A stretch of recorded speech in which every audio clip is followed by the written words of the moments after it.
শীতের দিনে খুবই পছন্দের একটা সবজি লাউ। আজ লাউ রান্না করব। আর এটা রান্না করতে কিন্তু সবাই পারে এবং খুবই সহজে কিভাবে অল্প মসলা দিয়ে রান্না করা হয় চলুন তাহলে দেখি। প্রথমে আমরা এখানে একটা পাতিল নিয়ে নিয়েছি আর এখানে দিয়ে দিচ্ছি ৩ টেবিল চামচ সয়াবিন তেল। তেলটা গরম হয়ে আসলে এখানে আমরা দিয়ে দিব 1/2 কাপ পেঁয়াজ কুচি। পেঁয়াজটাকে আমরা কিছুক্ষণ ভেজে নেব যতক্ষণ না পর্যন্ত পেঁয়াজটা নরম হয়ে আসছে। পেঁয়াজটা যখন এইভাবে নরম হয়ে আসবে তখন আমরা এখানে দিয়ে দিচ্ছি আদা, রসুন আর কাঁচামরিচ বাটা। আর লাউতে যদি কাঁচামরিচটা বেটে দেন বা আদা রসুন বেটে দেন তাহলে দেখবেন এর স্বাদ অনেকটাই বেড়ে গিয়েছে। আর এখানে দিয়ে দিচ্ছি ৬-৭টার মতো কাঁচামরিচ। মরিচটাকে দিয়ে আদা রসুনটাকে কিছুক্ষণ ভেজে নেব। ভেজে নেওয়া হয়ে গেলে এখানে আমি দিয়ে দিচ্ছি পানি। আর দিয়ে দিচ্ছি ১ চা চামচ মরিচের গুঁড়া, 1/2 চা চামচ ধনিয়ার গুঁড়া, 1/2 চা চামচ হলুদের গুঁড়া, দিয়ে দিচ্ছি স্বাদ মতো লবণ। দেওয়ার পর তারপর মশলার সাথে পানিটাকে ভালো করে মিশিয়ে নিচ্ছি।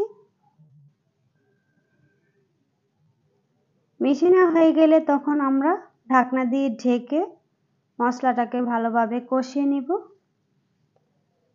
৫ থেকে ৬ মিনিট মশলাটা কষানোর পর ঢাকনাটা উঠিয়ে আবারও নেড়ে দিচ্ছি। তারপর এখানে আমি দিয়ে দিচ্ছি মাছ। আমি এখানে চিতল মাছ নিয়েছি। আমি এখানে ৫ পিস মাছ নিয়েছি।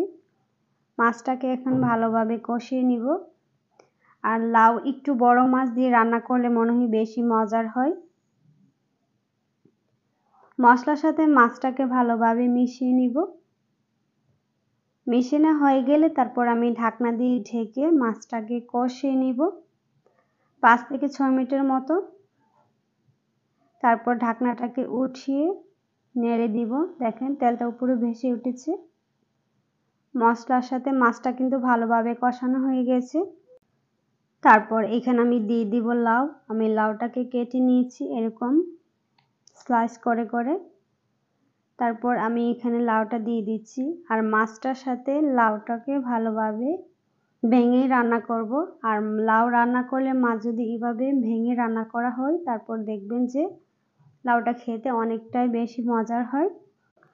নেড়েচেড়ে মিশিয়ে নিয়ে এখন আমি ঢাকনা দিয়ে ঢেকে রান্না করব ৭ থেকে ৮ মিনিটের মতো। ৭ থেকে ৮ মিনিট পর দেখবেন অনেকটাই পানি উঠে গেছে লাউ থেকে। তারপর মিশিয়ে নিচ্ছি আর মাছের যে কাঁটাগুলো আছে না ওইগুলো এইভাবে উঠিয়ে ফেলে দিবেন। সবগুলো কাঁটায় আমি একে একে উঠিয়ে ফেলে দিচ্ছি।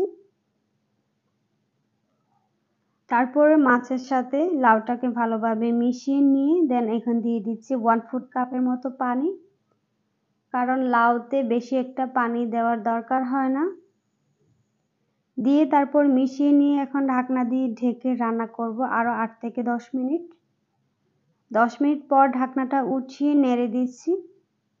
এখন কিন্তু আমাদের লাউ রান্না শেষ হয়ে গিয়েছে। নেড়েচেড়ে আমি এখানে দিয়ে দিচ্ছি ধনিয়া পাতা কুচি। আর শীতের দিনে লাউ আর ধনিয়া পাতা বেশি করে দিয়ে রান্না করলে কিন্তু আসলেই অনেক বেশি মজার হয়। নেড়েচেড়ে ঢাকনা দিয়ে ঢেকে আরও ৫ থেকে ৬ মিনিট পর আমি ফিরে আসব। ৫ থেকে ৬ মিনিট পর ঢাকনাটা উঠিয়ে দেখাচ্ছি। দেখেন কতটা সুন্দর হয়েছে না কালার। আর লাউ কিন্তু অল্প মশলায় রান্না করতে হয়। বেশি মশলায় রান্না করলে লাউ বেশি একটা মজার হয় না বা খেতেও ভালো লাগে না। এভাবে অল্প মশলায় লাউ রান্না করে খেয়ে দেখবেন অনেক বেশি মজার হয়। ভালো থাকবেন, সুস্থ থাকবেন আর আমার জন্য দোয়া করবেন। আল্লাহ হাফেজ।